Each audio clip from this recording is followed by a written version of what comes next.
hero.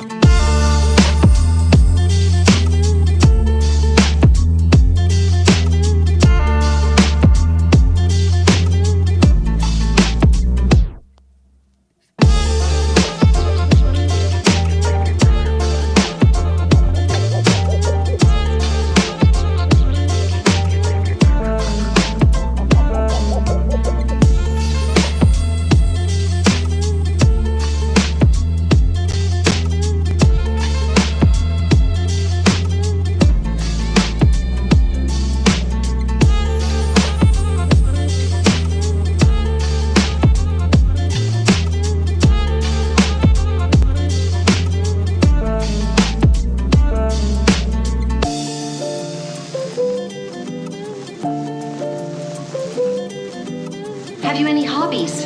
My hobbies are fast cars and fast women. Hobbies are healthy. They teach you things.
Are you ready?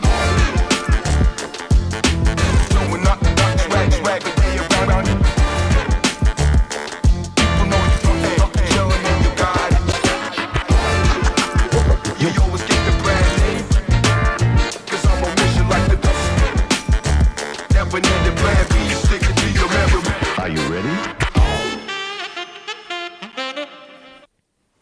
Welcome everybody back to Around the UFL. James Larson here with Pro Football Newsroom, and we've got another full ATU panel coming your way.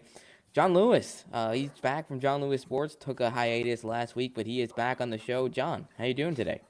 Good, man. I'm excited. Got a schedule coming out. Feels like we're getting just a step closer to the season. A little bit more. It'll be here before we know it.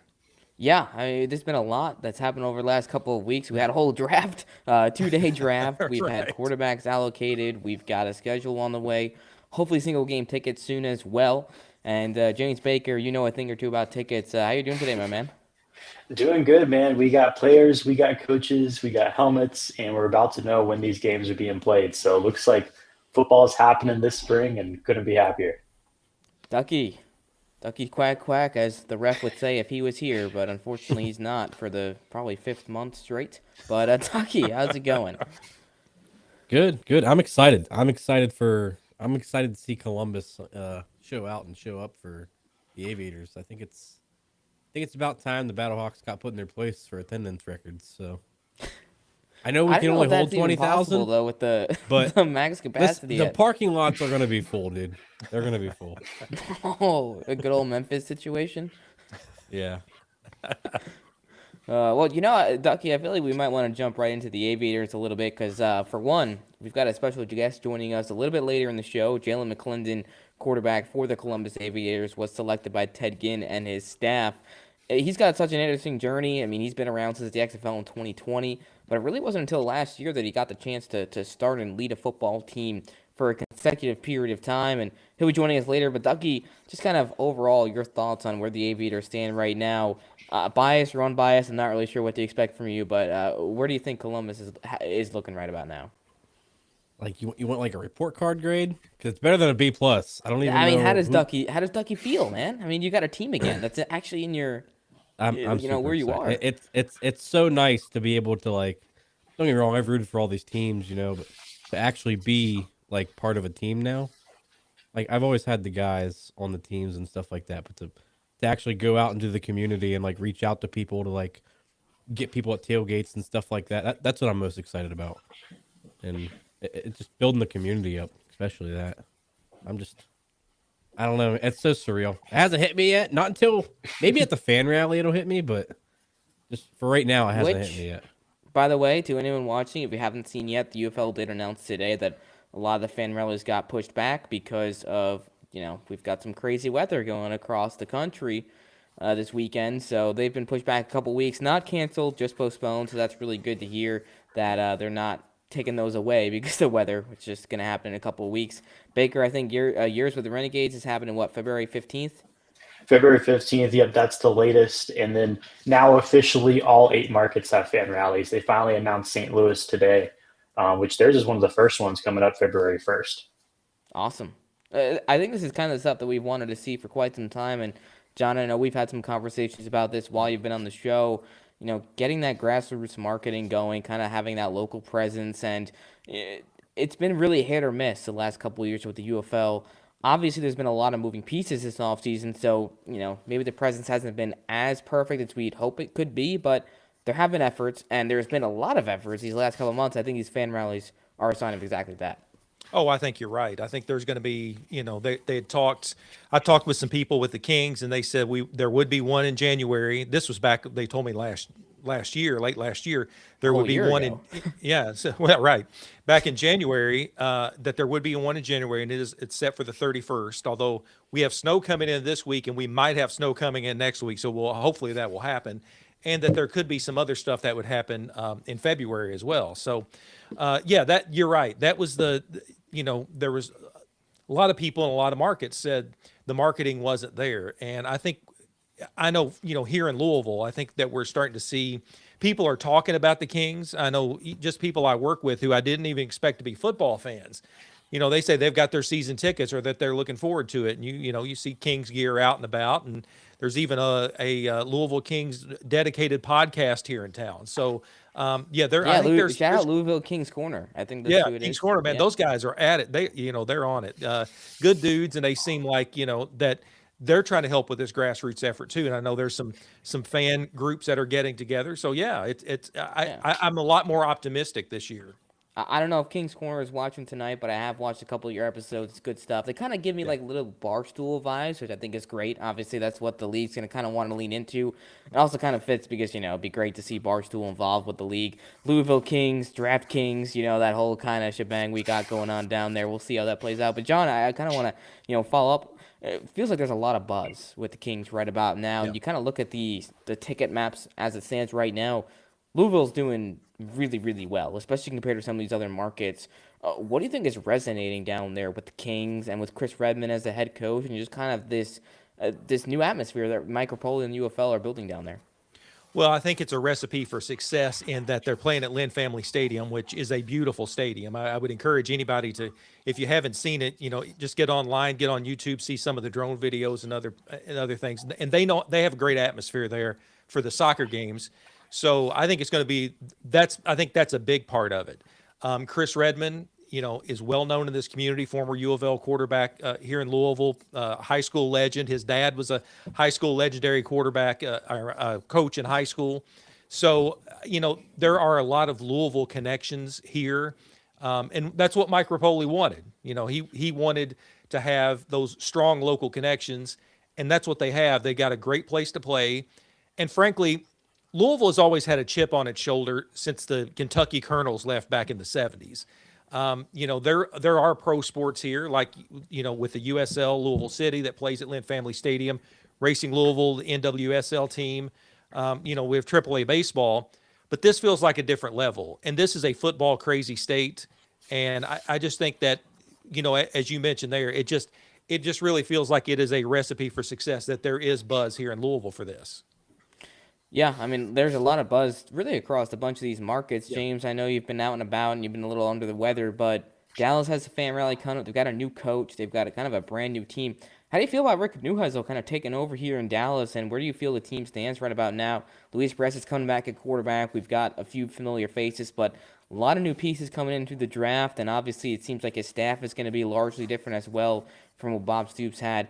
I do believe he mentioned last week during one of the media calls that Scott Spurrier will be back with the Renegades special teams coordinator, but that's about all we know. Lots of unknowns for Dallas right now when it comes to their coaching staff.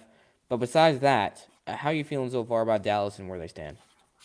Yeah, honestly, Newheisel is a name that I was vaguely familiar with. I didn't cover like the AAF too much, so knew his name, but didn't exactly, know what to put past the 5 or 6 games he had. And I was actually at an insurance conference last week and just like chatting up with some of my colleagues. And for some reason, older men love Rick Newheisel because I mentioned his name and everybody lit up. They watch his college radio show. They're really excited for this opportunity that he has. And so I didn't think that there was kind of a market which knew Rick Newheisel, kind of 20 years removed from his UCLA days, but apparently there is. And, he seemed pretty involved. I've been listening to his Full Ride podcast and seems very just knowledgeable of the game. And I think the big thing there is they kept that core group together. Luis Perez is still a quarterback for the Dallas Renegades. You still have, Seth Green, which has been a pillar in the community. Donald Payne, who's been here for forever, So it feels like it's still the Dallas Renegades, but enough of a refresh that we were kind of already expecting post Bob Stoops. And speaking of Stoops, there's a lot of roster talk that we can do, but Drake Stoops signed last night, which is kind of a weird storyline there because he was drafted by the Renegades in the 2024 UFL Draft. Obviously, spent a couple of years in the NFL with the Rams, was on their practice squad, and now a month after his dad steps away from the Renegades in the UFL, now he's in the UFL. So at least if you wanted to keep Stoops around in Dallas, you are doing so with Drake, who, might I say, he's sneakily one of the top free agent ads of any team. I mean, he had a tremendous career at Oklahoma. He's a really good slot receiver. I think he's going to bring a lot of dynamic playmaking abilities to this Dallas team. Oh, yeah, I'm super excited about Drake. I initially wanted him when we first drafted him, but, I get it. I wouldn't want my dad on my ass if I, drop a pass during practice either. So I'm glad to have him now. Now, Ducky, I want to talk a little bit about Columbus because, guys, I think we're going to have to talk about these rosters in general, but the Aviators were handed the Michigan Panthers roster and were able to protect a lot of those players. We see Ryan Nelson, Cole Cabral, guys of that caliber who were all UFL last year on the offensive line. You got Toa Tawa, who, Ducky, you're also familiar with because he played for the Cleveland Browns this preseason. I know you're not a Michigan guy, and I know there is some, animosity there, but you can't deny that you were able to pick up some talented players from that Michigan Panthers roster. And now on top of that, Ted Ginn did do a pretty good job this draft as well, bringing in other pieces around them. I mean, yeah. They're not Michigan guys. They're Columbus, Ohio guys. I don't see Michigan anywhere on any of their names, but they're going to be wearing Aviators uniforms, so that's all I care about. They're probably gonna play better in Columbus. I know football in Columbus, they just do well. You can't play bad football in Columbus. It's just not possible. But yeah, I'm extremely excited about Toa. I think him and Ryan Nelson pairing back up, on the offense. I think that's gonna be something. I'm a defense guy through and through, but I'm super excited about this offense this year. I mean, you also got, talking of the defense, Duck, you throw back to your Maulers era, you got Olive Sagapolu back at the defensive line, defensive tackle. Yep. He was kind of injured. He's been a little bit battered with Houston the last couple of years, but he's a quality DT, and he's kind of a throwback. I remember there was that viral clip of him doing a backflip when he was with the Wisconsin Badgers, so he's got some athleticism, that's for sure. Yeah, you wouldn't expect it seeing him either. You wouldn't expect him to be doing backflips like that, but I think my most memorable thing from him was whenever he was running the ball down the sideline like a madman, and then technically, what did he do? A forward pass or a forward? It was a forward. That could have won the Maulers that championship if they could have rode that momentum there, and then they got no points out of it. That was tough. Yeah. Man. But yeah, no, I think who did he hand the ball to? Was it Eli Walker or Bryce Tornadin? I can't remember. Or maybe it was Tark. Somebody who was barely keeping up with him. I don't think he realized how fast he was moving. I was like, dude, who are you handing that ball to? You're the fastest guy on the field right now. We had someone asking here what happened with Desmond Watson. He's the defensive tackle that the DC Defenders had drafted, and then we saw him on the release chart yesterday from UFL PR. Not exactly sure what happened there. I would assume, with some of these guys that we've seen on that list, Some of them are probably trying to get some NFL opportunities. Some of them may not have really been like wanting to play in the UFL, but we're also in that pool. I'm not really 100% sure on that one, but I'd be curious to get some of your guys' thoughts on some of these players. I know some of them have retired, but there's some young talent that was released yesterday where it kind of feels like maybe they're just kind of gunning towards more NFL opportunities, maybe a futures contract, or just don't really want to, jump to the UFL quite yet, it seems like.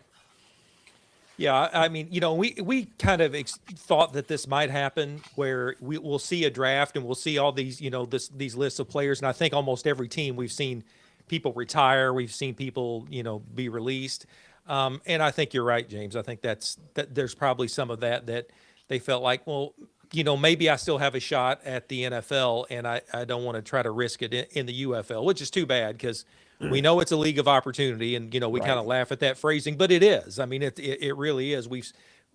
Look in the NFL postseason. I mean, there are UFL players there. But and going back to what you were saying about the recipe here for Louisville, I also point out the Louisville TV market was one of the tops in the UFL last year before there was any inkling that there would be a team here, and I do wonder if that didn't play into it a little bit about why Rapoli wanted to put a team here in Louisville, other than his connections to Churchill Downs. No, I mean, I completely agree. And to bounce back to the Desmond Watson storyline, it felt like the UFL would be a perfect place for him. He's someone that was drafted by the Buccaneers but couldn't get on the field in training camp, obviously due to some weight issues, and the team was just trying to work with him on those things. The UFL is a place where he could come, and I mean, I think he'd be a bona fide starter here as long as, he's in the correct shape. I mean, the guy really played very well with the Florida Gators, so, hopefully, at the end of the day, there are hundreds of new players that came into the UFL, lots of which that I'm excited about. And John, I'll jump to you right away. Who are some of these guys on the Kings? I mean, I know you picked up some Memphis Showboats who played pretty well last year, but you've got a lot of UFL talent from last year, and then a lot of guys that are brand new to the league. I mean, I'm looking at your roster across the board. It's looking pretty damn good. And we could start off with Jason Bean, who, shout out to RJ Young. He's finally in the UFL. And, I would say right now, the early favorite to be starting quarterback for the Kings, and Chris Redmond went on record saying, this is a guy that I think could be UFL MVP with just the tangibles that he brings to the table. Oh, I think so. I mean, he's so dynamic, and he's a dual threat. A couple of guys that I'm really excited about were Benny Snell and Lynn Bowden Jr. And with Benny Snell, I know he's been out. He played briefly with the Pittsburgh Steelers after just a dynamic career at the University of Kentucky. And Lynn Bowden kind of the same way. I really thought when Lynn Bowden had signed with the DC Defenders, like that was going to be the guy. And I thought he's such a weapon. I don't know what happened there. He never played. But we're really hoping to see him, here in Louisville. And they've got, the UK fan base here in Louisville in Jefferson County is the largest alumni base. So I think that's going to bring some fans in as well. But those two guys, being on the field again, I think that'll bring back some memories for back when the Kentucky football was really good and reaching some new heights.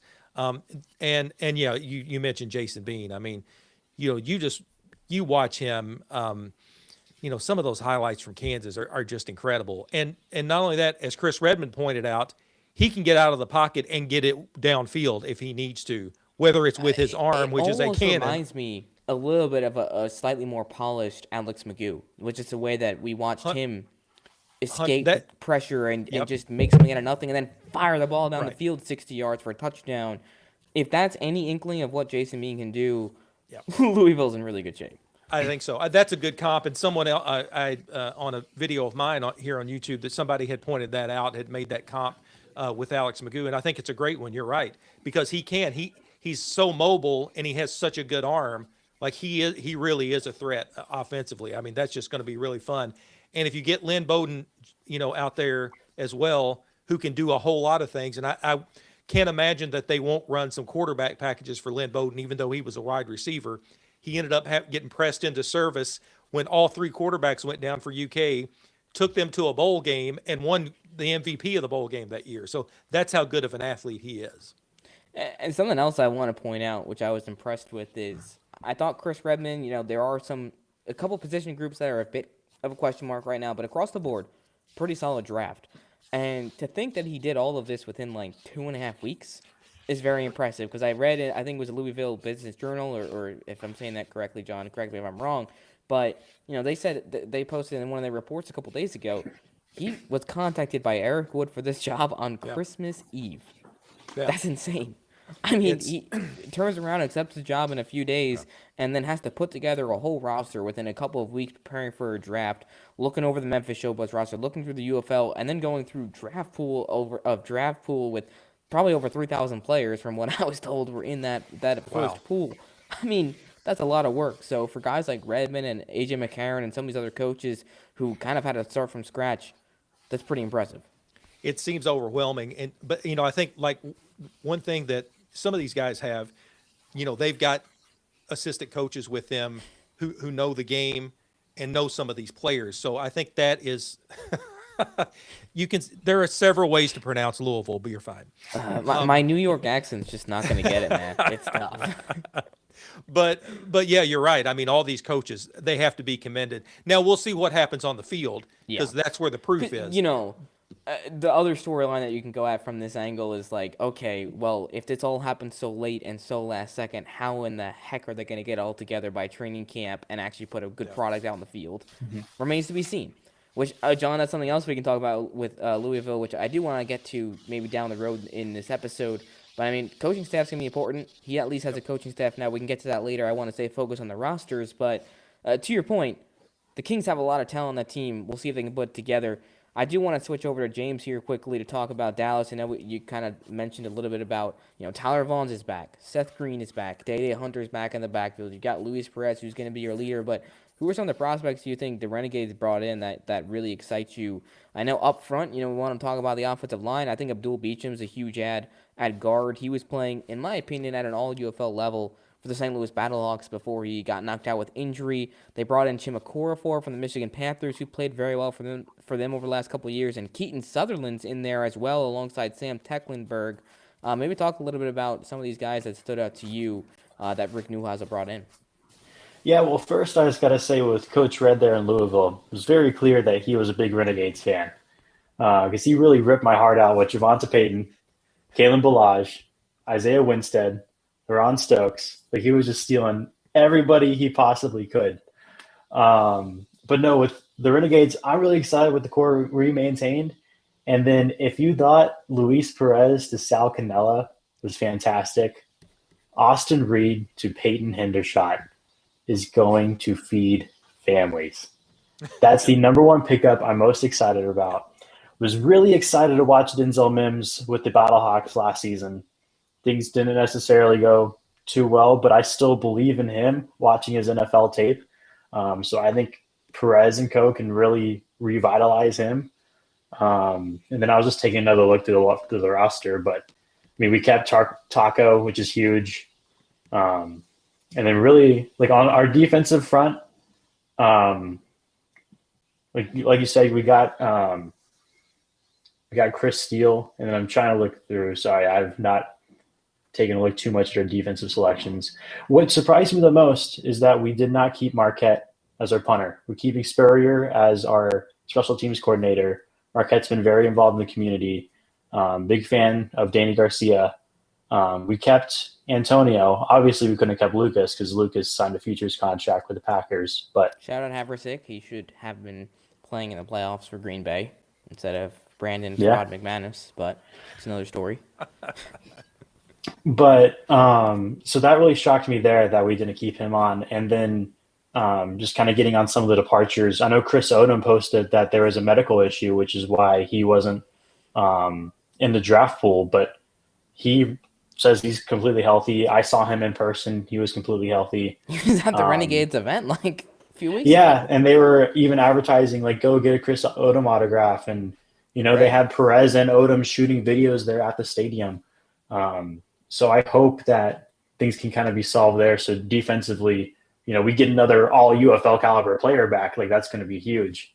But this offense with Hendershot, with Vaughns on the outside, with Seth Green coming back, because Seth Green, I think, was very underutilized and underrated underneath Sal Cannella. I think we're going to see a very potent offense. He could have been tight end one on any other team, I feel like, for the most part. Yeah, but I think we have a solid core. Birmingham. Shout out Jay Sternberger, Of course. Friend, Well, friend of the and a show. I great don't know if thing he is, still is, but shout out Chase if you're watching. and a great Happy thing is retirement, buddy. with Beecham. One huge fan of his music. If you haven't checked him out, Beach on Spotify, like stuff is amazing. But he's local, Green is local, Perez is local. So we've kind of seen them already with a kind of a core group here in Dallas practicing even before camp. So yeah, it's huge. Now, I really wish we had Nick Thorne on the show today because we could talk about the DC Defenders. I won't dive too deep into their roster right now, but the defending champs will have a lot of new faces as well. They were able to bring back some key pieces during the draft. You know, we saw Cornell Powell return, Mason Fairchild, Ben Bresnahan at tight end. They did lose Briley Moore, who's a fan favorite. He is with Columbus. Kind of unclear as to whether or not he'll keep playing. On the defensive side of the football, they just re-signed Joseph Wallace yesterday. That is huge. I mean, he's arguably one of the best defensive tackles in the UFL when it comes to getting after the quarterback. I think he had 34 QB pressures last year or something crazy like that, 6 sacks. He gets after it. Speaking of guys getting after the quarterback, Derek Roberson's back. Andre Mintz is back. Darrell Johnson jumped over from the Renegades. That's one of your guys, Baker, who actually, Darrell's an interesting piece for me because I always felt like he just didn't get enough flight in Dallas. Anytime he was on the field, he produced, he played well. So I think he's kind of an underrated pickup for DC there. Lewis Sign, I saw someone talked about him in the comments. I'm a Minnesota Vikings fan, so I was very disappointed that Lewis, as a first-round draft pick for us, did not work out. But at the same time, I mean, I think it's awesome he gets to come to a league like the UFL. Maybe, you know, obviously he dealt with injuries in Minnesota, and then by the time he got healthy, there were other people who kind of had taken his spot there on the defense for us. So DC, that's a huge addition because not only do you get him, but you also got Leon O'Neal Jr., who was all UFL last year, also Sportsman of the Year. John, I'm sure you remember watching his pick six when I believe you're at that Memphis-Houston game in Week 3. I mean, that guy was just flying around the field. So. He's so good, and you know his story's interesting too. He's had a bit of a bounce back career, and you know had flamed out at a couple places in different leagues, and he was open about it. And he even said, you know, after the game, he's like, you know, I've had my ups and downs or something to that effect, and that was certainly one of the ups, and that was what I always thought about Houston is that. You know, that team started to put it together, but the season is so compacted that if you get off to a slow start, I mean, you're behind the 8 ball right off. Yeah. But he was so fun to watch, and he really was. I mean, he was certainly a bright spot on that team, and I think that is such a good pickup. And it's huge because Kai Nakua, who DC drafted, is retiring, and that's why he was released yesterday via the communications department in the UFL that we saw the report come out. He is retiring. That's why he was let go. Obviously, otherwise DC would have kept him on the team. But yeah, you know, the defender is looking to run it back. They've got Shannon Harris back there. We would assume Fred Kais and Blake Williams will be back as OC and DC. Nothing's confirmed there yet. Another storyline to watch is that Greg Williams, it looks like he won't be returning to TSU as Reggie Barlow's defensive coordinator because I can't remember the name of who got promoted there, but they have another defensive coordinator. Would be interesting. Maybe there is a chance Greg Williams does come back to the UFL to work with his son Blake. I don't know if he'd take over as DC again or how that would work, pun intended. But I guess we'll see how that plays out. John, I don't know, have you looked much at St. Louis's roster yet? Because that's a team that I think has a fascinating storyline here with Ricky Prohl taking over. We got A.J. Smith as the offensive coordinator. That's going to be a lot of fun. Right. And they're definitely going to look to spread him and shred him because right now they've only got one tight end on that roster. Also, shout out A.J. Smith. He is reunited with Brandon Silvers. Yeah, that's the thing. I'll be interested to see. Just never gets old. I mean, that's going to be interesting if they could run that back again. No, I haven't taken such a real deep dive into their roster, but you're right. It's like when you look at that, you know, with Ricky Prohl, who's obviously going to, you know, lean hard into these wide receivers, and then you've got A.J. Smith, who's going to put together some insane, you know, kind of offense. You're right. It's going to be like NASCAR 5 wide out there. You look at the wide receivers that they have alone between, like you mentioned, Hakeem Butler coming back. They've got some familiar faces. Ja'Cour Pearson in an A.J. Smith offense I think is going to be lethal because he's kind of underproduced with St. Louis the last couple of years, but I don't really think that's on him. I just think the system wasn't really great for what he could do because look at what June Jones did with Ja'Cour Pearson in the XFL in 2023. I mean, he literally led the league in receiving yards, was so dynamic, and that was just in his rookie year, basically, as a professional. I think having AJ coming here with the ability to put Pearson in motion nonstop, have him running all around defenders, I think we'll see a lot more production out of him.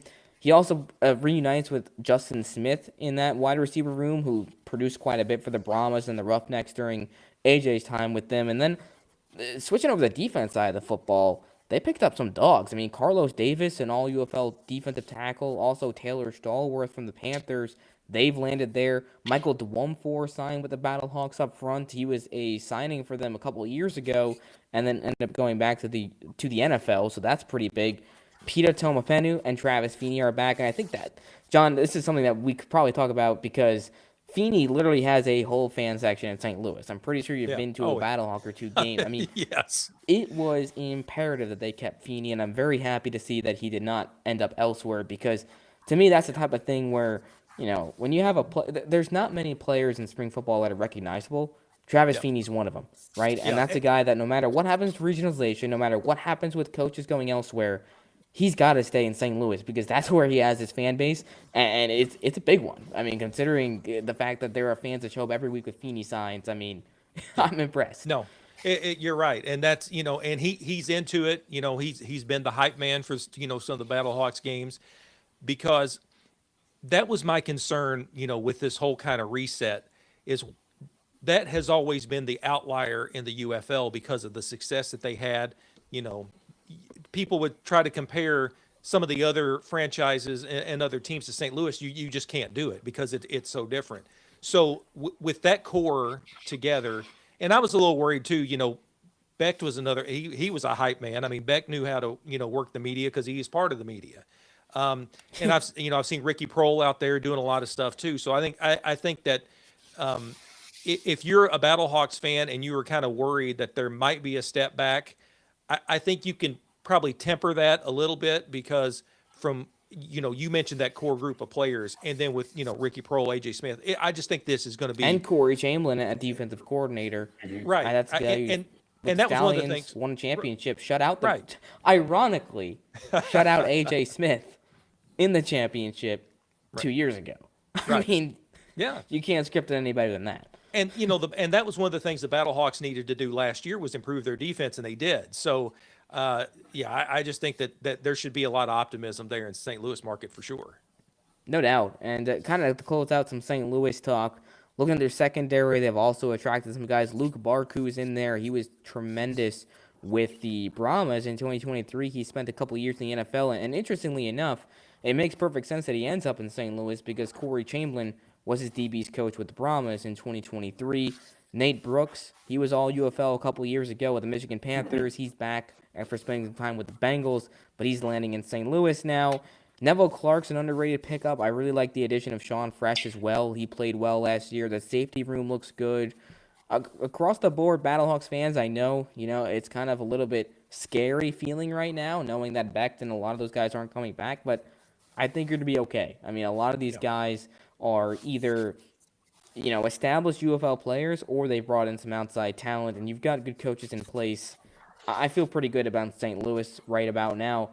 The one team I'm kind of really questionable about is Houston. I was really confused by some of their draft picks just kind of throughout this process. We don't really know much of anything about their coaching staff, or, you know, Kevin Sumlin's been out of coaching for a couple of years. I don't know if anyone's got any thoughts on Houston, but the floor is yours if you do. Otherwise, I'll jump back in. I was just going to say first with St. Louis is I think that kind of year of experience with the league really helped Prohl from the jump. Looking at this roster, this is a roster of somebody who's actually watched and followed spring football. It's not a roster of, you know, a list of guys and pick from the list. And that also goes to show with the staff he's put together is if you're a coach with no experience, you surround yourself with what you lack and you get guys with experience. And like what you said, if you play UFL fantasy football, Ja'Cour Pearson is going to have an amazing year. If you look back at what you know, AJ Smith was able to do with John Trey Kirkland and Deontay Burnett, like, it's going to be next level. It says I'm reconnecting, so I may be disconnected here. But we hear you. I mean, at least I do. I think we're in the. But Moving on to Houston. As a Dallas fan, Houston's always now he disconnected. Yeah. Houston Mafia Kevin got him on Sumlin that just one. cut the cord. Get him out of here. Get him out of here. I'll jump in on Houston quick. I think, and funny enough, this happened on our live stream, which kind of got botched because there wasn't live tweets coming from the league, and we decided after 3.5 hours to shut that down. But we did get to talk about Christian DeLauro being the first pick for the Houston Gamblers in that draft. Kind of confusing for me because he was basically moved to a backup tackle for the Birmingham Stallions last year. So he's getting up there in age. To me, there was a lot more talent on the table. And that move kind of set the tone for Houston's draft because there's a lot of talent that they did pick up. I don't want to overshadow some of these guys. I mean, you look at the wide receiver room. Speaking of John Trey Kirkland, he's back in Houston. I mean, that's a huge pickup. I think if he can return to the production that we saw from him with the Brahmas during their championship run, that's a tremendous pickup. And you pair him up with a guy like Justin Hall, that wide receiver room could be lethal. But the problem is, quarterback-wise, it is very iffy right now because Hunter Deckers and Donovan Smith are a couple of guys that aren't proven at all in the professional space yet. You need someone with a veteran presence or at least some level of experience that can come in and really close this room out because, in my opinion, this Houston team, outside of maybe Justin Hall, they don't really have a leader. Yeah, that the quarterback situation, that was kind of surprising because I really thought Kevin Sumlin would try to go for someone who might be a little experienced or maybe sign someone in free agency that would, come in. As someone suggested in the chat, maybe Alex Magoo comes out of retirement in week 3 and steps in to help somebody as a hired gun. I don't know. But, yeah, that was my most surprising, with Houston. That was just – I just really thought that Sumlin would try to find someone with some experience, especially at quarterback, because you're right, you need leadership there. I did talk to him in a media meeting last week, and he mentioned that they had a QB3 lined up who ended up signing a futures deal. So obviously, there's that to take into consideration. But there's some quarterbacks out there right now that are unsigned that I think deserve an opportunity. Jamar Smith's out there on the tree. He's still. I knew you were going to say that. You're right. You're right. If you're looking for a veteran guy that could come in and play at a high level, I mean, I think he all kind of shocked us last year because I would not have expected Smith, after not playing for 2 years, to come in there and he was throwing darts. I mean, the velocity on his football might be the best we've seen in his career, which is unreal, considering his story and just where he's been. But you also got guys out there like Case Cookus who still prove that as long as they can stay healthy, they can still throw the football. Nolan Henderson's a guy who's, on the younger side, but he's won football games for Houston the last couple of years when he's been in there.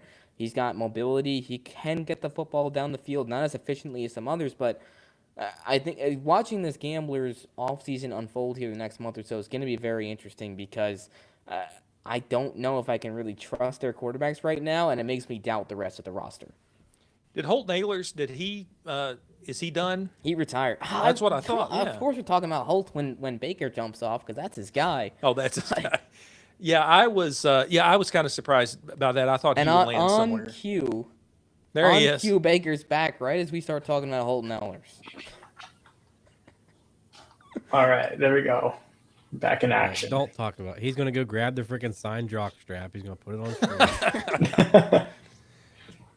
I think Case Cookus, though, man, I think he got so beaten up over the past few years, he might just say, listen, I can't do this. I think, was he in like high school coaching or doing something recently? Yeah. I think so. Cookus was cooking. Good grief. He was cooking for a while.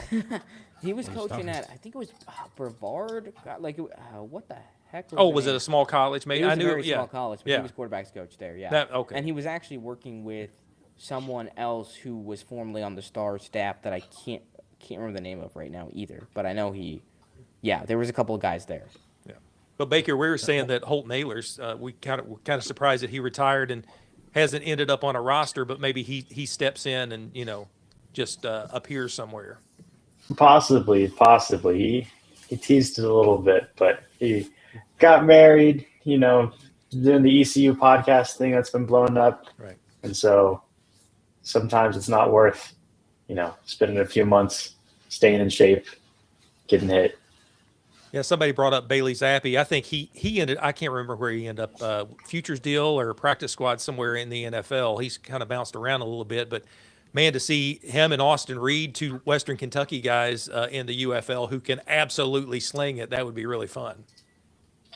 Yeah, watching Austin Reed's highlight reel got me hyped up. He can make any throw on the field. Yeah. So really excited to watch him. I'm excited about Reed. I mean, he's the guy that led all NCAA QBs in passing yards in 2022. Like, he can sling the ball. And he's got NFL experience. I mean, he played a couple of preseasons with the Bears. So he played well. I feel like he's like the perfect prospect for this league. And I think what could be slightly disappointing is if he ends up sitting behind Luis Perez the whole season. The reason why for that is I feel like this league is perfect for guys like Austin to come to develop and get some game film so they can get back to the NFL. So if Reed doesn't win that starting job, I hope he can land somewhere else because I honestly think he's better than half the other quarterbacks in this league.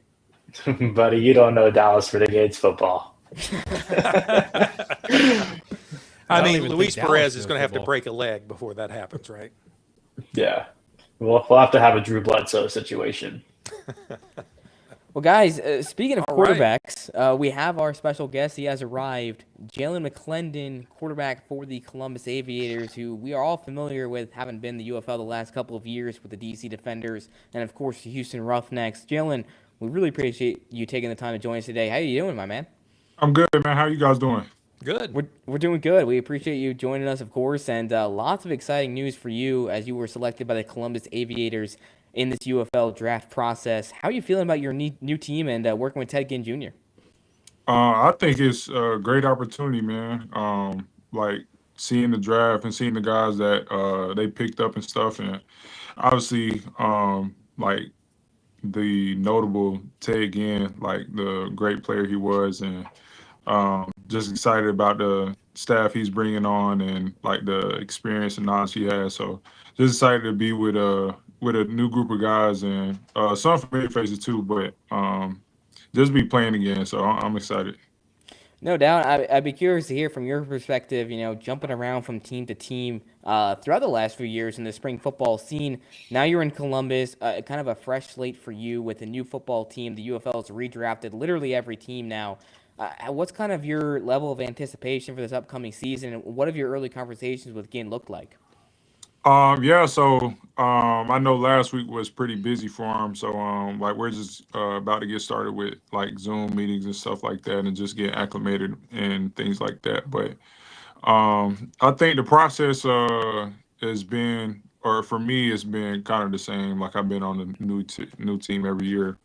But as far as like the league, I think I actually like how I like how they're doing it. I was talking with one of my buddies, and like we was just like confused on like what was happening, like what was going on, because like I was eager to come back to Houston, like especially after the season we had last year. But then I don't know how to pronounce his name exactly, but Mike Repo. I don't want to. Yeah, Rapoli. Yeah, he came and shook things up. Now, I honestly think it's for the better, to be honest, given his like marketing background and things like that. So I'm excited for it. I think he's brought a lot of new faces in, and I think it's really for the betterment of the league and like not just for the next year or two, but for the years to come. So I'm definitely excited for it. Now, Jaylen, I want to ask this because your personal journey has been so fascinating throughout this time in spring football, where you were with the Los Angeles Wildcats in the XFL in 2020, right when spring football was really like kicking off. And then COVID hits, right? And we're like, oh, shoot, spring football is probably dead. And then all of a sudden, you've got the spring league, the XFL comes back, the USFL pops up, the leagues merge, the UFL comes into play. And you've been around with a few different organizations. You had the Vegas Vipers, where you got to sit behind Luis Perez and Brett Hundley for a few weeks, and then you took over Vegas. 2024, you sat behind Jordan Tiamu. And then last year, you came into Houston as QB3 and then end up, finding that QB1 role and leading the team to a lot of success. What's this journey just been like for you these last few years of just overcoming adversity and just staying true to yourself? I think it's that last part, what you said, just staying true to myself. I'm a real faith-based guy. Like I'm a firm believer in Christ. So that's something that's always kept me grounded and kept me just rooted. So I think it's all credit to that. But like, man, just trusting in it, believing in it, like trusting in the process, controlling what things I can control, and just going out and like doing my job every day. Like you said, I've been in the same position for the past like few years, and ended up playing in the last few games. But like, I've always believed in myself, like no matter what situations look like. So a lot of it's been out of my control, but like I'll just stay true to the process, stay true to myself. Got to control the controllables, especially in the world of pro football. Yeah, We got a few 100%. people here on the panel, so I want to open it up. John, James, Yeah. Ducky, anyone have any questions for J-Mac? Yeah, Jaylen, I just want to ask you just quickly, you talked about the shakeup and the new faces. You're going to have a head coach that's only about 10 years older than you are. Like, Yeah. what's that going to be like? Are you going to be teaching him as he's teaching you? How does this work?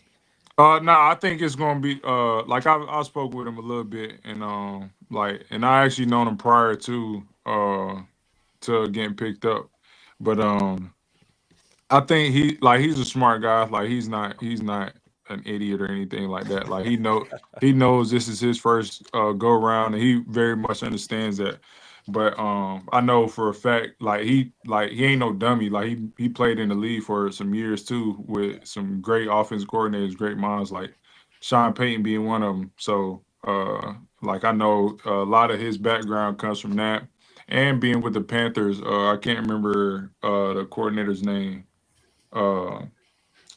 Dang, I can't remember his name, but just the people that he's been with, the quarterbacks that he's been with, like, he's been surrounded by knowledge like his entire career, like collegiately as well. So I know for a fact, like, he has that background, one, and then I know he's gonna bring like some guys that can kind of like that, not mentor him, but kind of like push him in the right direction, to kind of, I guess, direct the ship in a sense. Like, he's definitely gonna be leading us, but I think he's gonna have some guys around him that is gonna help him kind of make decisions as well. So, And just kind of follow up on that is, as someone like you who has spring football experience, would you be one of the guys who kind of guides him to say, like, this is what spring football is, and this is kind of like how this works and how this works? yeah, I think I'll for sure be one of the guys. But just talking with him, like, we definitely gonna have a really good relationship with each other. Like, and it's not gonna be like he gonna be leaning on me. Like, I'm gonna lean on him a lot more too. So I think it's gonna be a good player coach relationship, and I think he gonna really excel in his league. Ducky, you've been quiet, but you're the Aviators fan on this show, man. I know you've got something to say to J-Mac. Yeah. Oh, you a Columbus fan? Oh yeah, I'm huge, Columbus yes. through and through. Oh, yes sir, yes sir. Yeah. How excited were you whenever you saw Chisholm got drafted with you? Oh no, I was excited. That's my guy. That's my guy. Especially, Yep. like, it was like, obviously I intend on being a starter at the beginning of the season, but it works out how it does. And Kiki, he ended up being one of like the reliable targets. Like, especially given his like, he played quarterback in college, or not in college, in high school. But he got recruited as a quarterback though. So like, knowing that, and then like just being around him, like outside of football, like being around him, like as a dude, like just as a guy, like real good dude, like raised his son right. So just excited to have him, like, obviously as a player, but definitely like as a friend too. So I saw that and I was like, man, I'm glad I can get one of my targets back. You've seen the helmets, right? Columbus's helmets. That's what I was going to ask. You seen them? Yeah, nah, I think we got the lead for sure. I think we do too. Those are the nicest helmets I've seen in spring football. Yeah, I think it's between Dallas and Columbus. Some nice ones, but yeah, because I'm excited. I'm waiting for the uniforms to come back. So I know You haven't seen them either. No, I haven't seen them. I've seen the mock-ups that he's done, but I think he be trolling. So like I don't pay attention. I don't pay attention. Mike Rapoli trolling? Never. Never. No way. Yeah, I don't pay attention to what he be posting because he a big troll. But I mean that's one of the things though. Like the thing he did with Birmingham? with Birmingham. Like I think he got more people to buy tickets though, and that's how he looked at it. But everybody thought he was serious at first, and he was really trolling the whole time. So, but yeah, no, I love the helmet. So hopefully the uniforms match up with it. But I'm pretty sure they will. Like if we got good helmets, then I'm sure we're gonna have a good uniform. What was your opinion on the Roughnecks helmet? It's a little touchy subject for some people. Some people love them, some people didn't. The last year? Yeah. Yeah, nah, I didn't like. I like the concept of like the flag or whatever, Right. but I thought we could have because actually one of the video like staff people they had a white helmet like a all white helmet with the Roughneck sign on it, and we was like, dang, we need that helmet. Like I should have brought up that helmet, but. It was just like a fan thing that they gave out to some of the equipment or some of the like staff or whatever. But I wasn't a fan of it though. I thought it could have been a better The better good news style. is now you've got apparently the best helmets in the league. So Yeah, nah, we They definitely are. do. They're pretty good. We definitely got one of the best ones for sure. Last thing's not a question, more so of a request. There's this thing in Columbus. It's called the flight deck. Mhm. So your first touchdown, you've got to run over there. And you've gotta- where you've gotta jump up there. which end zone is it? I'm already familiar with it. Which end zone is it on? It Is should it be opposite the scoreboard or it's on the same side of the scoreboard? The big opposite scoreboard? Okay. It should be where like the fake stage thing is. Okay. Yeah, and from my understanding, it's already like the Columbus it's supposed to be a pretty packed. Like it's supposed to be packed. Yeah. Like it's gonna be like from my understanding, like it's gonna be competing with like how DC is. So I'm excited for that. Yeah. I'm excited. I do want to get too. your opinion on that, Jalen, because you played in some of those Houston games, and it's hard to ignore. There were games last year where there weren't many fans in the stands, and of course, I think having Mike Rapoli on board is super exciting because we know he's transforming this league for the better when it comes to marketing and getting the UFL's name out there. So, from your perspective as a player, of course, you're there to play football. But there's got to be just an extra sense of, like, energy that you get from fans cheering for you and, like, the stadium's loud. And I know you played in some environments like, in St. Louis when you were with Vegas and, of course, in D.C. when you were there with the Defenders. How much does that add to the experience for a player? Yeah, nah, it definitely helps. Like we used to look forward to the DCs and the St. Louis's. Even last year, San Antonio's first game, like it was close to like 2,000 people, and it was loud, like it was pretty loud. But it gets loud in the Alamo Dome. Yeah, it get loud. It gets loud in there. Like third downs, I was like, yeah, we gonna have to go on silent count. But, it's funny you bring that game up only because I'm still so pissed that throw you made to Keys was ruled incomplete. That was. Oh yeah, nah. I thought for sure that was a like pass. honestly the best throw of the sure season in my opinion pass. had it been completed. Like that should have been.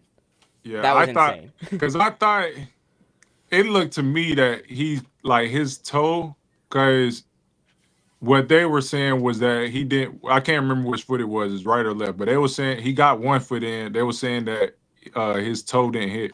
But it looked like his toe dragged. Like it looked like when he caught it, that was the first foot, and then the second foot hit. That's what it looked like to me. But they were saying that they only how I can't remember his name.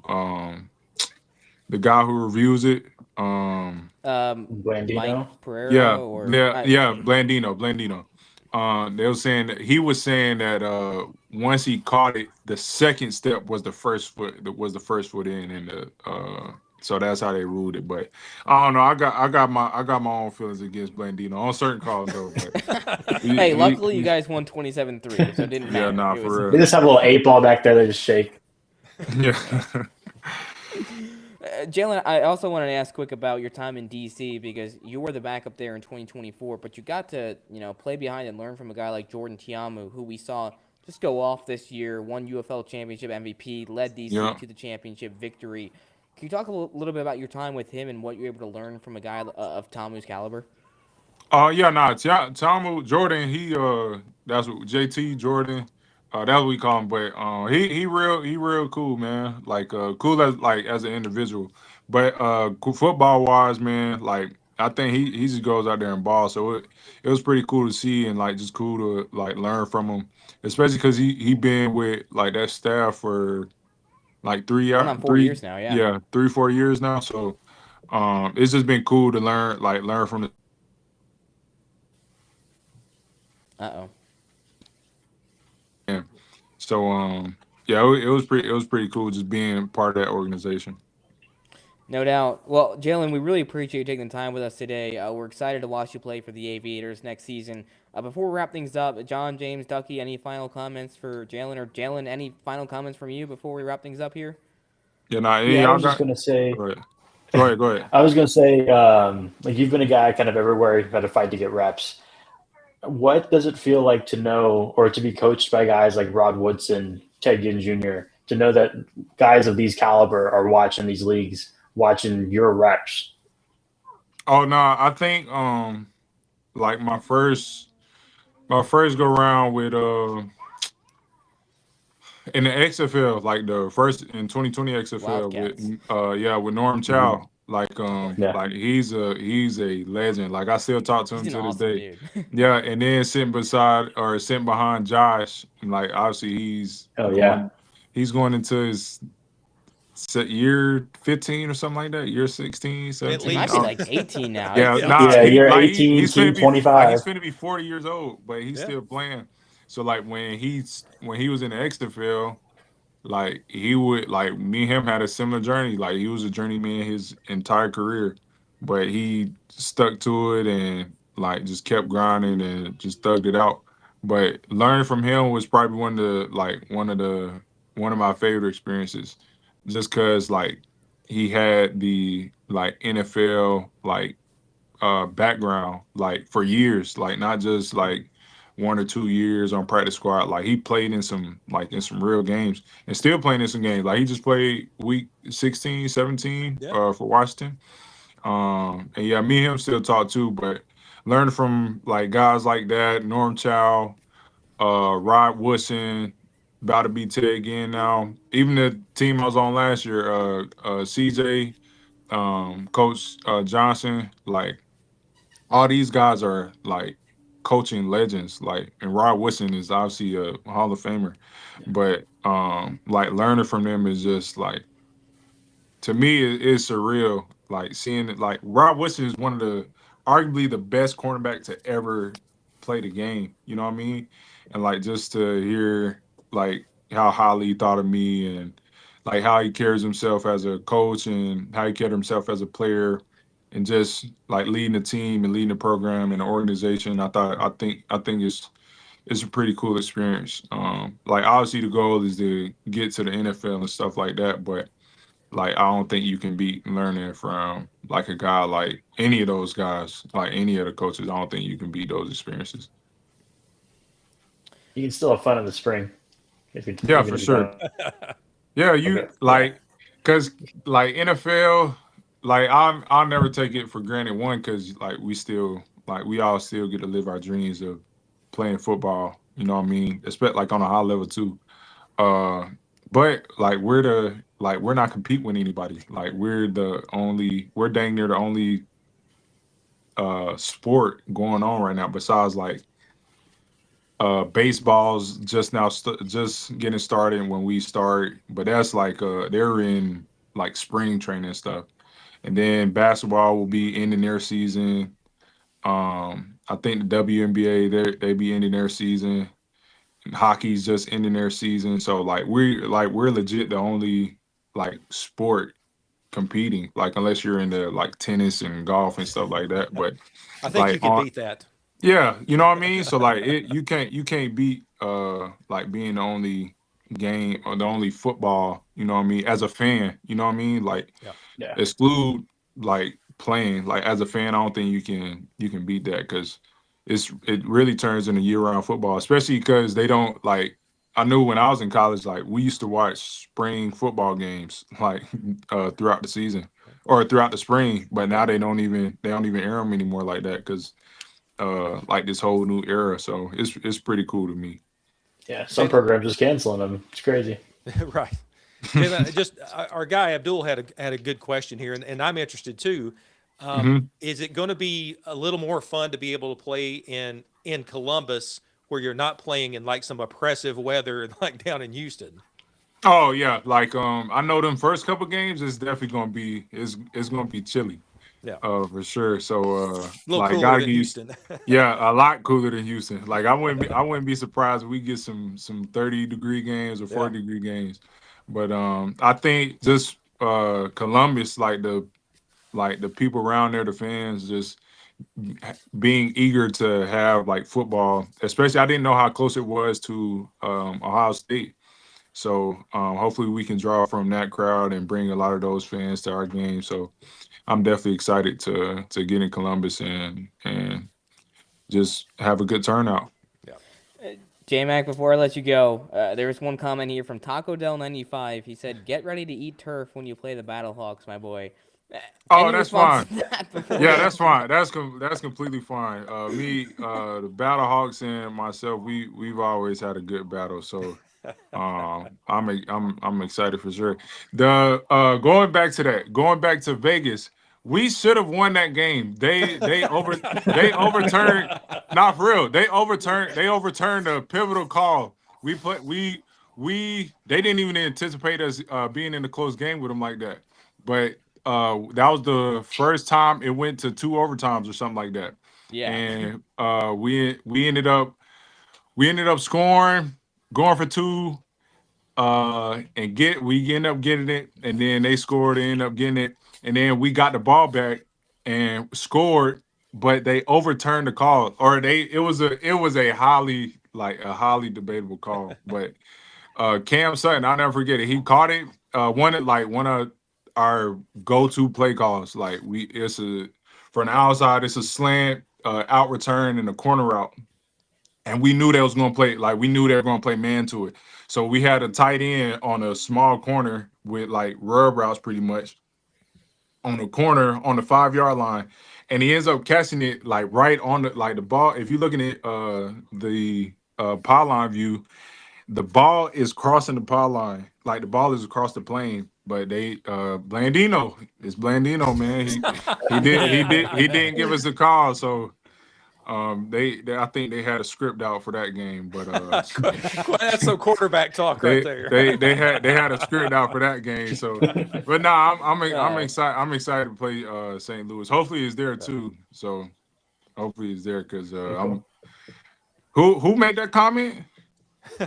Oh, Tank Del 95. All right, bet Tank Dale 95. Yes, sir. All right, bet I'm gonna make sure. When we win, I'm going to look directly at the camera and say, Tank Dell 95. How you like that? All right. So, you like that, Kirk Cousins. All right, J-Mac. Well, hey, I think that's a perfect note to go out on. Again, we appreciate you taking time with us tonight. And go Aviators. We're excited to see you play this season, and I'm sure we'll be seeing you a little later this spring. Yeah, fly Aviators. Yeah. Appreciate you guys for having me on. Absolutely, anytime. Yeah, thank you. We'll have to have you back sometime. Yep. Take it easy, brother. All right, you too. All right. Another fun episode of Around the UFL with the guests. That was fun. That what a fun guy. He was great. I was gonna do OH with him. I was gonna see if he knew it yet. Next time. We did get some transactions as we were live during that interview. It's really blurry. I saw that. It's blurry, but I saw Dominique Davis still. Yeah, Renegades picked up Dominique Davis, former Houston Gamblers defensive tackler. Defensive tackle who played with the Gamblers a couple of years ago, and of course has been with the Steelers and Bengals since. That's a good pickup for Baker in the trenches. Yeah, sweet. I'm really confused on We know. why every transaction list has people being removed from Birmingham because I was told that they're 99% committed to all playing. That's the I small mean, 1%, right? We haven't seen anybody leave the Renegades yet because we are 100% committed. I mean, they are picking up some solid talent, though. Isaac Ukwu, I think, is a tremendous signing out of Mississippi. He played with the Lions for a couple of years, or at least the last year or so, and he was originally signed to the Michigan Panthers. And then, of course, the Panthers got folded because, yeah, we know how that went. But that's an exciting pickup for Birmingham, in my opinion. Looking down the list, Orlando's got a couple guys in there. Fabian Lovett at defensive tackle, Elijah Is that Dotson? Elijah Dotson at running back. I had to squint there to read that one. Hey, it's nice to have transactions back. I will say that. It's almost like the season's almost here. Yeah, Yeah. 2 months away. This is why we need a guy like Dorn here, though, because I'm reading this and, like, no disrespect to Elijah Dotson. Look forward to looking at his tape, but I have not watched any Northern Colorado football in the past, several years. Yeah. Oh, Wesley French just tweeted out, "Don't want to play on Mother's Day. Screw the Stallions." You heard it here first, folks. Jonathan Mendoza, looks like there was a chance of rain. Oh. Yeah. Hardcore, man. 3% is 4% too high for me. Well, I mean, hey, speaking of Stallions retiring, we got some big news with Alex Magoo hanging it up. Yeah. I mean, that's a spring football legend, a guy who's been, one of the greats the past couple of years. Obviously, this past season didn't really work out. He got injured right away and then never returned. But for those of us who watched the 2023 USFL season, Alex Magoo was something special. I mean, I don't know if we will see a quarterback play at that level again. I think you kind of can compare Bryce Perkins to him in some aspects with what he did last season, but there was something magical about Magoo down there in Birmingham, just the way the fan base rallied around him, the way Skip Holtz trusted him, and the way they got that championship win 2 years in a row, really. But I really think about that 2023 season. We're going to miss Magoat in this scene, no doubt. I'm sure Luke Miller probably hasn't stopped crying since that news broke, but any oaths to Magoo from anybody here? Yeah, dude. I remember. Oh, go ahead. Go ahead, Ducky. I remember being on the sidelines watching him scramble against the Maulers for at least a minute. I was like, this play is never going to end. I'm like, somebody tackle this guy. I mean, I was like, oh my goodness, how is nobody getting this guy? I remember watching that highlight, and I think they had to post it by itself because it was so long. Yeah, I mean, he could run like 70 yards, but it would only be like a 10-yard gain because he just his escapability and like he would just be all over the field. It was like, he was so good, so athletic, and again, back to that comp of Jason Bean. That hopefully I don't want to compare anybody or say like this is going to be the new Alex Magoo or something, but man, you see a lot of similarities there. Yeah, it was really a shame we only got to see about one game of Alex Magoo against an XFL defense because that would have been just a fun season to watch. Anyway. Speaking of Birmingham, though, I mean, talent-wise, I do believe the Stallions are pretty stacked. When just looking over their roster, the fact that you got Matt Corral back there at the helm of quarterback, Jaron Hall, Taylor Gilsmere, Anthony McFarland's in the backfield now. Tyron Davis Price is still there. Family Guy. They just signed Snoop Connor. What's going on? Am I tripping? The guy who wrote Family Guy is on the Stallions? Yeah, I think Matt Corral being back in Birmingham, I thought that was pretty big. I mean, he's, hopefully he can stay healthy. Like that is a big key. But man, when he is healthy, that guy he's so good.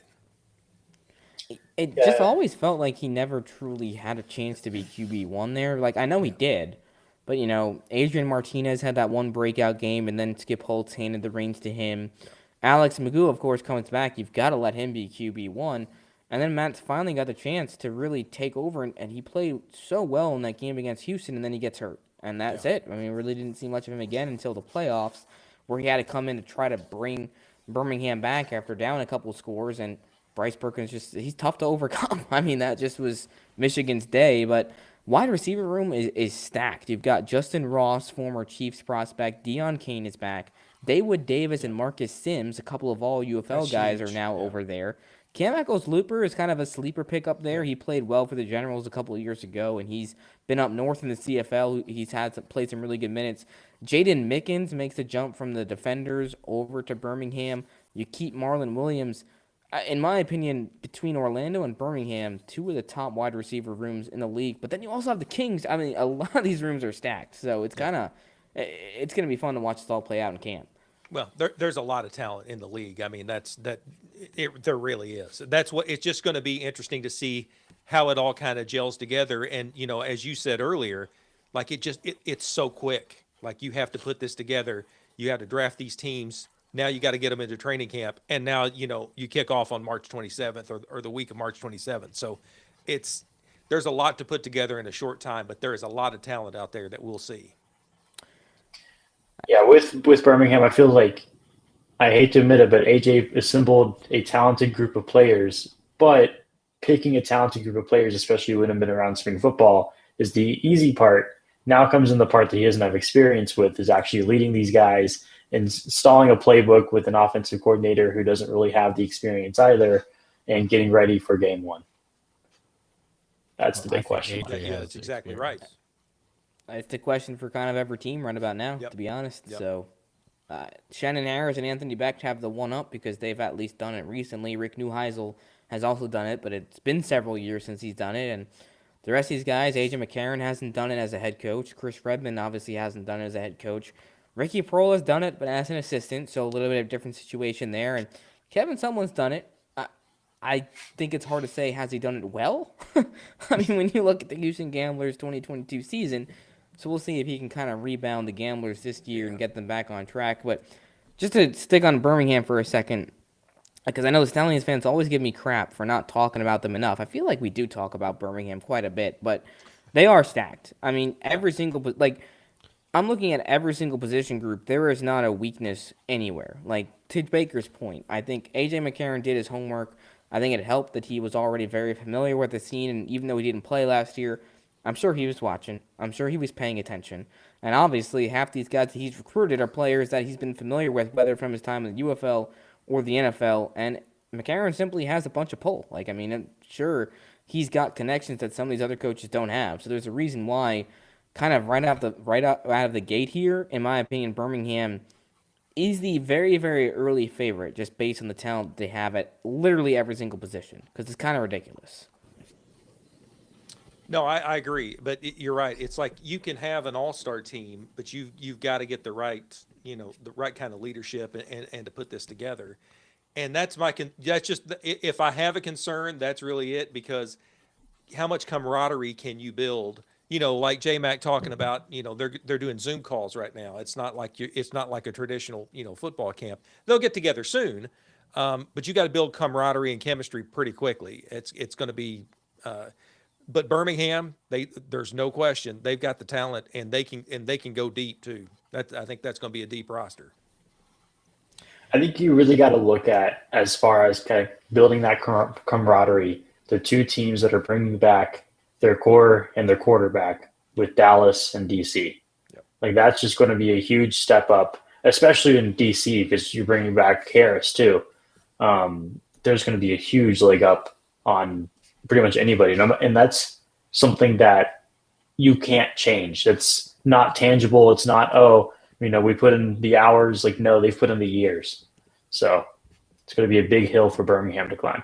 Especially, I doubt there is any, but any potential animosity from, who knows, maybe when AJ was a player, he pissed off somebody who's now on the Stallions team, or vice versa. We know that he was well known for talking trash. It's just going to be interesting to see how players take his quick transition from playing in this league to being a head coach in this league. Yeah, and I think that's going to go. That's going to go for a few of these guys. I don't know that they were as fiery as AJ or as outspoken, but you got to think some of these guys who have been coached on high levels, with really good professional or high level college coaches, are they going to take to someone like Chris Redmond or anyone else, or Ted Ginn, who's never been a head coach? And that's why what we have talked about a lot, between all of us, is that's when those assistant coaches become extremely valuable because they don't just guide the head coach; they can step in and, and help with these players. So, but yeah, I'm still optimistic, but it might be a bit of a rocky start for all these teams. So they're all kind of, you mentioned like with Becht and with Shannon Harris, they do have a bit of a leg up because they've done this before. But some of these other guys, it's going to be a learning process. And when you've got a 10-game season, you got to learn real quick. And the UFL is anything but conventional as far as the kind of back end management. Yeah, it's not like you're coming back into a college locker room or even an NFL locker room. Like everyone's kind of figuring out as they go. Sure, that's a good point. Not to mention a 10-minute halftime. Right. Yeah. Hard to do those adjustments in 10 minutes. As we wrap things up here, Eat your orange slices. The final team I want to talk about quick is Orlando because they're the last team we haven't touched yet. Lots of talent for Anthony Becht here. He kind of took an interesting approach to this draft where there are some former Battlehawks here, but generally speaking, a lot of fresh faces for him. He was working with the San Antonio Brahmas roster, so he only protected a few guys from that team. All players that he should have protected, in my opinion, notably Jaysean Corbin, who was an excellent running back for the Brahmas last year, really had a breakout second half of the year, went on to play for the Falcons in the preseason. Quarterbacks, Dorian Thompson-Robinson is going to be a lot of fun to watch there.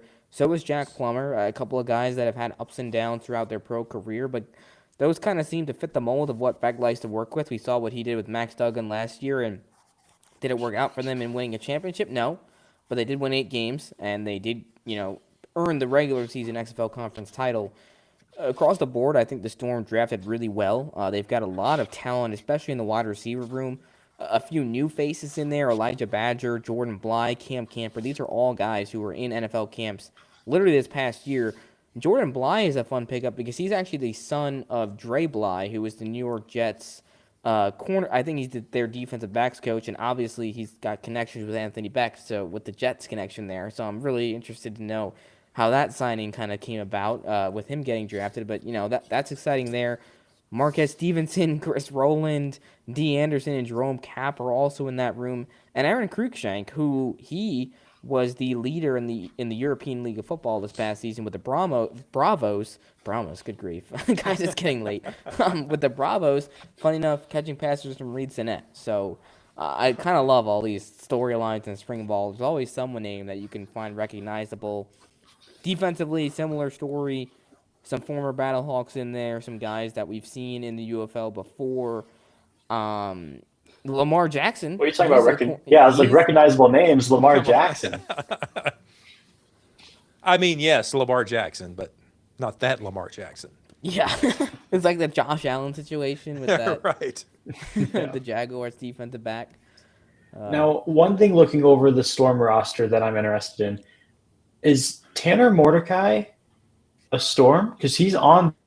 It is very confusing because, shout out JoJo Tillery. We got him in the chat. What's up, JoJo? Didn't JoJo promise us some new gear? Was that JoJo? Yeah, whatever happened to that? Look, I'm still wearing this from 2022. Yeah. Hey, JoJo would want you to wear that. He would want you to wear that. You're right. Anyway, circling back to Baker with Mordecai, kind of a confusing one there because he was on a graphic that the UFL released. Then they took down that graphic and re-uploaded a new one without him. He is listed on the website, so it's kind of like, what's going on here? Was he listed on the website originally and that was supposed to be removed? Or what's happening here? Because, it doesn't seem like he signed a futures contract yet with anybody. Has he actually agreed to play for Orlando? I would say probably, but we don't really know. So hopefully we'll get clarity on that soon. Even without him, though, this is a quarterback room that I am super excited for. I think Dorian Thompson-Robinson is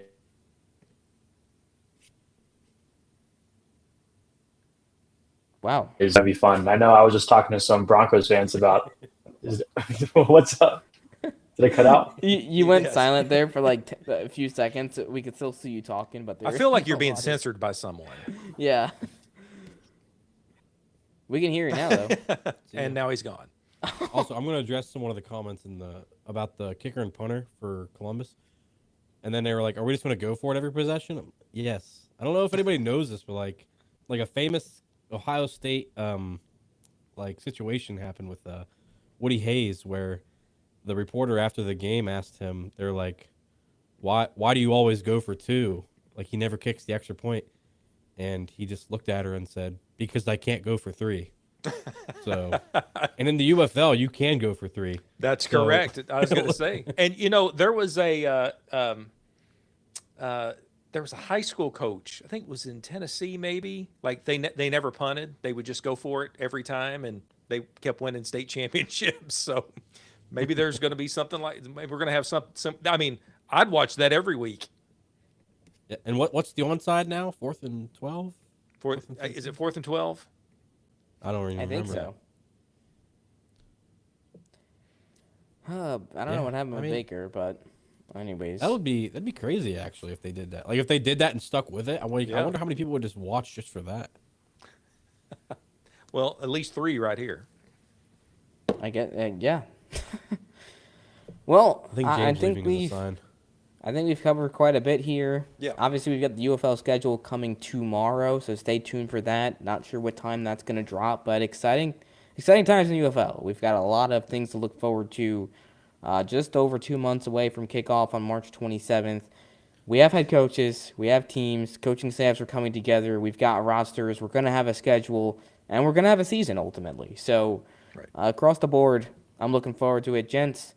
Any final thoughts here before we wrap things up?